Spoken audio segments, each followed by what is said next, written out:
Hi friends, welcome to my channel. ಈಗ ಬಿಗಿನರ್ಸ್ಗೆ ಅಂದರೆ ಕಾಜಾ ಪಟ್ಟಿ ಮಾಡೋಕ್ಕೆ ತುಂಬಾ ಕಷ್ಟಪಡ್ತಿರ್ತಾರೆ. ಅದರಲ್ಲಿ 2 ರೀತಿಯ ಕಾಜಾ ಪಟ್ಟಿ ಯಾವ ರೀತಿ ಮಾಡೋದು ಅಂತ ನೋಡೋಣ, ಸ್ಟಿಚ್ ಮಾಡೋದು ಅಂತ ನೋಡೋಣ ಬನ್ನಿ. ಮೊದಲನೇದಾಗಿ ಮಿಷಿನಲ್ಲೇ ಕಾಜಾ ಪಟ್ಟಿ ಯಾವ ರೀತಿ ಮಾಡೋದು. ಇವಾಗ ಒಂದೊಂದು ಸಲ ಅರ್ಜೆಂಟ್ ಕೊಡಬೇಕಿರುತ್ತೆ, ಉಗ್ಸಾಕೋರಿರಲ್ಲ. ಅಂಥ ಟೈಮಲ್ಲಿ ನೀವು ಇದನ್ನು ಮಿಷಿನಲ್ಲೇ ಮಾಡಿದ್ರೆ ಆವಾಗ ನಿಮಗೆ ಎಲ್ಪ್ ಆಗುತ್ತೆ. ಬರೀ ಉಗ್ಸಾಕ್ಬಿಟ್ಟು ಬರೀ ಕಾಜಾ ಮಿಷಿನಲ್ಲೇ ಮಾಡಿಬಿಟ್ಟು ರೆಡಿ ಮಾಡಿಬಿಡ್ಬೋದು. ಓಕೆನಾ, ತುಂಬಾ ಈಸಿಯಾಗಿ ಆಗೋಗುತ್ತೆ. ನೀವು ಅದೇ ಮಿಷಿನಲ್ಲೇ ಮಾಡ್ತೀವಿ, ಇದು ಕೈಯಲ್ಲೇ ಮಾಡ್ತೀವಿ ಅಂದರೆ ಸ್ವಲ್ಪ ಟೈಮ್ ತಗೊಳುತ್ತೆ. ಆಗ ನೀವು ಕೈಯಲ್ಲಿ ಮಾಡಿ ಕೊಡೋಷ್ಟರಲ್ಲಿ ಲೇಟ್ ಆಗುತ್ತೆ. ಆವಾಗ ನೀವು ಈ ಮೆಥಡನ್ನು ಯೂಸ್ ಮಾಡ್ಕೊಳ್ಳಿ. ಓಕೆನಾ, ಮಿಷಿನಲ್ಲೇ ಮಾಡೋದನ್ನು ಕಲ್ತ್ಕೊಂಡ್ರೆ ನೀವು ಆರಾಮಾಗಿ ಮಿಷಿನಲ್ಲೇ ಮಾಡಿ ಕೊಡ್ಬೋದು. ಕೆಲವರು ಮಿಷಿನಲ್ಲೇ ಮಾಡೋದು ಕೇಳ್ತಾರೆ, ಕೆಲವರು ಕೈಯಲ್ಲಿ ಮಾಡೋದು ಕೇಳ್ತಾರೆ. ಓಕೆನಾ, ಅದನ್ನು ನೀವು ನೋಡಿಕೊಂಡು ಅವ್ರಿಗೆ ಕನ್ವಿನ್ಸ್ ಮಾಡಬೇಕು. ಇವಾಗ ಆಗಿಲ್ಲ, ನೆಕ್ಸ್ಟ್ ಟೈಮ್ ಮಾಡ್ಕೊಡ್ತೀನಿ, ಇವಾಗ ಅಡ್ಜಸ್ಟ್ ಮಾಡ್ಕೊಳ್ಳಿ, ಆ ಥರ ಹೇಳಿ ಅವ್ರಿಗೆ ಕನ್ವಿನ್ಸ್ ಮಾಡಿದ್ರೆ ಅಡ್ಜಸ್ಟ್ ಆಗ್ತಾರೆ. ಓಕೆನಾ, ಅವ್ರು ಇನ್ನೊಂದು ಸಲ ಬೇಡ ನಮಗೆ ಅದು ಅಂದಾಗ ಆಗ ನೀವು ಕೈಯಲ್ಲಿ ಮಾಡ್ಕೊಳ್ಳೋಕ್ಕೆ ಟ್ರೈ ಮಾಡಿ. ಯಾಕೆಂದರೆ ಆ ಟೈಮಲ್ಲಿ ಟೈಮ್ ಇರಲ್ವಲ್ಲ, ಆ ಟೈಮ್ ಅಡ್ಜಸ್ಟ್ ಮಾಡಿ ಆ ಥರ ಮಿಷಿನಲ್ಲಿ ಮಾಡಿ ಕೊಟ್ಟರೆ ಚೆನ್ನಾಗಿರುತ್ತೆ. ಒಟ್ಟಲ್ಲಿ ಇದನ್ನು ಕಲ್ತಿರಬೇಕು ನೀವು, ಮಾಮೂಲಿ ಕೈಯಲ್ಲಿ ಮಾಡೋದನ್ನು ಕಲಿಬೇಕು.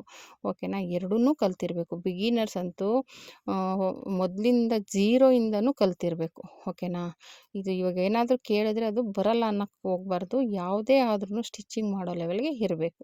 ಓಕೆನಾ, ನಾನು ಇಲ್ಲಿ ತೋರಿಸ್ತಾ ಇದ್ದೀನಲ್ಲ, ಫಸ್ಟ್ ಪಟ್ಟಿ ಸ್ಟಿಚ್ ಮಾಡಿಕೊಂಡು ಈಗ ಅದನ್ನು ಮೇಲೆ ಈ ರೀತಿ ಫೋಲ್ಡ್ ಮಾಡಿ ಸ್ಟಿಚ್ ಮಾಡ್ಕೋತಾ ಇದ್ದೀನಿ. ಓಕೆನಾ, ಅದೇನಕ್ಕಪ್ಪ ಅಂದರೆ ಬಟ್ಟೆ ಸ್ವಲ್ಪ ಸಾಲ್ಟೇಜ್ ಆಯಿತು, ಅದಕ್ಕೆ ಎಕ್ಸ್ಟ್ರಾ ಬೇರೆ ಬಟ್ಟೆ ಕೊಟ್ಟು ಸ್ಟಿಚ್ ಮಾಡ್ತಾಯಿದ್ದೀನಿ. ಓಕೆನಾ, ಅದೇ ಕಲರ್ ಬಟ್ಟೆ ಸಿಕ್ಕಿಲ್ಲ, ಸ್ವಲ್ಪ ಮ್ಯಾಚಿಂಗ್ ಆಗೋ ಬಟ್ಟೆ ಹಾಕಿ ಸ್ಟಿಚ್ ಮಾಡ್ತಾಯಿದ್ದೀನಿ. ಒಂದೊಂದು ಸಲ ಇದು ಬ್ಲೌಸ್ ಪೀಸ್ಗಳು 70 ಸೆಂಟಿಮೀಟ್ರ್ 80 ಸೆಂಟಿಮೀಟ್ರ್ ಇರುತ್ತೆ, ಸ್ಲೀವ್ಸ್ ಉದ್ದ ಕೊಟ್ಬಿಟ್ಟಿರ್ತಾರೆ. ಆವಾಗ ಇಂಥ ಟೈಮಲ್ಲಿ ಹೊಲಿಯೋಕ್ಕಾಗಲ್ಲ. ಆವಾಗ ಏನು ಮಾಡೋದು, ಈ ಥರ ಪಟ್ಟಿಗೆ ಸ್ವಲ್ಪ ಅಡ್ಜಸ್ಟ್ ಮಾಡಿ ಸ್ಟಿಚ್ ಮಾಡಬೇಕಾಗುತ್ತೆ. ಓಕೆನಾ, ಒಂಥರ ಪ್ಲೇನ್ ಪೀಸ್ಗಳೆಲ್ಲ ಆ ಥರ ಬರುತ್ತೆ. ಇವಾಗ ಲೈನಿಂಗ್ ಪೀಸಲ್ಲಾದರೆ ಲೈನಿಂಗ್ ಇರುತ್ತೆ, ಅಡ್ಜಸ್ಟ್ ಆಗಿಬಿಡುತ್ತೆ. ಈ ಥರ ಇದ್ದಾಗ ಸ್ವಲ್ಪ ಅಡ್ಜಸ್ಟ್ ಮಾಡ್ಕೋಬೇಕಾಗುತ್ತೆ. ಓಕೆನಾ, ಈ ರೀತಿ ಸ್ಟಿಚಿಂಗ್ ಮಾಡ್ಕೊಂಡಾದಮೇಲೆ ಮೇಲ್ಗಡೆ ನಾವು ಗ್ಯಾಪ್ ಇಟ್ಬಿಟ್ಟು ಕೆಳಗಡೆ ಒಂದು ಸ್ಟಿಚ್ ಹಾಕೋಬೇಕು. ಮೇಲೆ ಮಾಡೋದಕ್ಕೆ ಗ್ಯಾಪ್ ಬಿಡಬೇಕು, ಅದ್ರ ಕೆಳಗಡೆ ಒಂದು ಅರ್ಧ ಇಂಚ್ ಬಿಟ್ಟು ಸ್ಟಿಚ್ ಮಾಡಿಕೊಂಡ್ರೆ ಈಗ ಮಾರ್ಕ್ ಮಾಡ್ಕೊಂಬಿಟ್ಟು ನೀವು ಅಲ್ಲಿ ರಫ್ ಮಾಡ್ಕೊತಾ ಬರಬೇಕು ವಿ ಶೇಪಲ್ಲಿ. ನಾನಿಲ್ಲಿ ತೋರಿಸ್ತಾ ಇದ್ದೀನಲ್ಲ, ಅದು ಬ್ಲೌಸ್ ಪೀಸ್ನ ಆ ಥರ ತಿರುಗಿಸಿ ವಿ ಶೇಪಲ್ಲಿ ಸ್ಟಿಚ್ ಮಾಡ್ಕೊಳ್ಳಿ.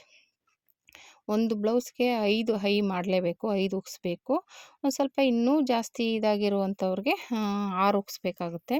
ಈ ರೀತಿ 5 ಐನ ರೆಡಿ ಮಾಡ್ತಾಯಿದ್ದೀನಿ. ನೀವು ಅಷ್ಟೇ, ನಾನು ಹೇಳ್ದಂಗೆ ಒಂದೊಂದು ಬ್ಲೌಸ್ಗೆ 6 ಬರುತ್ತೆ, ಒಂದೊಂದು ಬ್ಲೌಸ್ಗೆ ರೆಗ್ಯುಲರಾಗಿ ಬರೋದು 5 ಉಕ್ಸು 5 ಕಾಜಾ ಪಟ್ಟಿ ಬರುತ್ತೆ. ಓಕೆನಾ, ಈ ರೀತಿ ವಿ ಶೇಪಲ್ಲಿ 5 ಕಾಜಾ ಪಟ್ಟಿನ ರೆಡಿ ಮಾಡ್ಕೊಳ್ಳಿ. 5 ಕಾಜಾನ ಈ ರೀತಿ ರೆಡಿ ಮಾಡಿಕೊಂಡ್ರೆ ನಿಮಗೆ ಉಕ್ಸ್ನ ಬೇಕಾದರೆ ಕೈಯಲ್ಲಿ ಹಾಕ್ಕೋಬೋದು. ಅರ್ಜೆಂಟ್ ಕೇಳೋರಿಗೆ ನಾನು ಸುಮಾರು ಜನಕ್ಕೆ ಇದೇ ರೀತಿಯೇ ಮಾಡೋದು. ಉಕ್ಸಾಕೋರಿಲ್ಲ ಅಂದಾಗ ತುಂಬಾ ಲೇಟ್ ಆಗುತ್ತೆ, ಆವಾಗೇನು ಮಾಡ್ತೀನಿ, ನಾನು ಇದೇ ರೀತಿ ಮಿಷಿನಲ್ಲೇ ಕಾಜಾ ಮಾಡಿ ಕೊಡ್ತೀನಿ. ಇದು ಕೆಲವ್ರಿಗಂತೂ ಸಿಟಿಯಲ್ಲಿ ಗೊತ್ತೇ ಇರಲ್ಲ ಮಿಷಿನಲ್ಲಿ ಮಾಡೋದು. ನಾನು ಹಾಕಿ ಕಳಿಸಿದ್ರು ವಾಪಸ್ ಬಂದು ಕೇಳ್ತಾರೆ, ಯಾಕೆ ಕೈಯಲ್ಲಿ ಅಯ್ಯೇ ಮಾಡಿಲ್ಲ ಬಿಟ್ಬಿಟ್ಟಿದ್ದೀರ ಅಂದರೆ ಆವಾಗ ತೋರಿಸಿದ್ರೆ ಅವ್ರಿಗೆ ಈ ಥರ ಹಾಕೋಬೋದು, ಇಲ್ಲಿ ಓಪನ್ ಬಿಟ್ಟಿರ್ತೀವಿ ನೋಡಿ ಅಂದರೆ ಆವಾಗ ಗೊತ್ತಾಗುತ್ತೆ ಅವ್ರಿಗೆ. ಹಂಗಾಗಿ ಅದನ್ನು ರೂಢಿ ಮಾಡಬೇಕು. ಯಾಕೆಂದರೆ ಒಂದೇ ಸಲ ನಾವು ಹಿಂಗೆ ಟೈಮ್ ಇಲ್ದಾಗ ಮಾಡ್ಕೊಡೋಕ್ಕಾಗಲ್ಲ, ಇವಾಗ ಕೆಲಸದವ್ರು ಇರಲ್ಲ. ಅಂಥ ಟೈಮಲ್ಲಿ ಈ ಥರ ಮಿಷಿನಲ್ಲೇ ಹಾಕ್ಕೊಡ್ಬೋದು. ನೋಡಿ, ಇದಕ್ಕೂ ಅಷ್ಟೇ ಸೇಮ್ ಅದೇ ರೀತಿಯೇ ಪ್ರೋಸೆಸ್ಸು, ಇನ್ನೇನು ಬೇರೆ ಥರ ಇಲ್ಲ. ಮಾಮೂಲಿ ಬ್ಲೌಸ್ ಪೀಸ್ ಇಟ್ಕೊಳ್ಳಿ, ಮಾಮೂಲಿ ಪಟ್ಟಿ ಡಬಲ್ ಫೋಲ್ಡ್ ಮಾಡಿ 2.5 ಇಂಚಿಗೆ ತೊಗೊಳ್ಳಿ. ಅದನ್ನು ಮಾಮೂಲಿ ಬ್ಲೌಸ್ ಲೆಂತ್ ಎಷ್ಟಿರುತ್ತೆ ಅದು ಉಕ್ಸ್ ಪಟ್ಟಿ ಡಬಲ್ ಪಟ್ಟಿ ಅದಕ್ಕೆ ಎಷ್ಟು ಬೇಕು ಅಷ್ಟು ಇಟ್ಕೊಂಡು ಈ ಥರ ಪಟ್ಟಿ ಇಟ್ಕೊಂಡು ಅದ್ರ ಮೇಲೆ ಪಟ್ಟಿ ಬ್ಲೌಸ್ ಪೀಸ್ನ ಇಟ್ಟು ಈ ಥರ ಸ್ಟಿಚ್ ಮಾಡಿ. ಅದನ್ನು ಸ್ಟಿಚ್ ಮಾಡಾದಮೇಲೆ ಅದು ಸ್ಟಿಚ್ ಮಾಡಿರೋ ಬಟ್ಟೆ ಒಳಗಡೆ ಹೋಗೋ ಥರ ಒಂದು ಪಾಯಿಂಟ್ ಹೊಲಿಗೆ ಹಾಕ್ಕೊಳ್ಳಿ.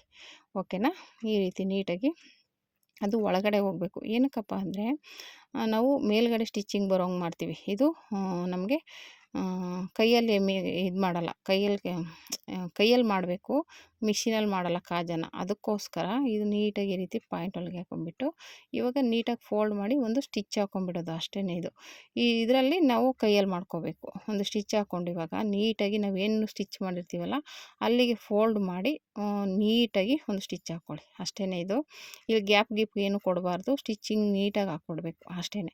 ಅಲ್ಲಿ ನೀವು ಮಿಷಿನಲ್ಲಿ ಹೈ ಮಾಡ್ಕೋಬೇಕು. ಓಕೆನಾ, ಈ ರೀತಿ ಪಕ್ಕದಲ್ಲಿ ಒಂದು ಸ್ಟಿಚ್ ಹಾಕಿದ್ರೆ ಮಧ್ಯದಲ್ಲಿ 5 ಮಾರ್ಕ್ ಮಾಡಿಕೊಂಡ್ರೆ 5 ಐ ಮಾಡೋಕ್ಕೆ ಸರಿ ಹೋಗುತ್ತೆ. ನೋಡಿ ಈ ರೀತಿ ಮಾರ್ಕ್ ಹಾಕ್ಕೋಬೇಕು. ಓಕೆನಾ? 5 ರೆಡಿ ಆಗುತ್ತೆ.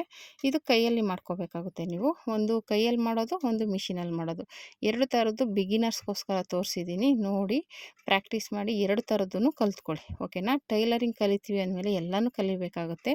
ಒಂದು ಬೇಕು, ಒಂದು ಬೇಡ ಅಂತ ಹೇಳ್ಬಾರ್ದು. ಓಕೆನಾ ಫ್ರೆಂಡ್ಸ್? ಈ ವಿಡಿಯೋ ಇಷ್ಟ ಆದರೆ ಲೈಕ್ ಮಾಡಿ, ಶೇರ್ ಮಾಡಿ, ಕಮೆಂಟ್ ಮಾಡಿ. Thank you for watching.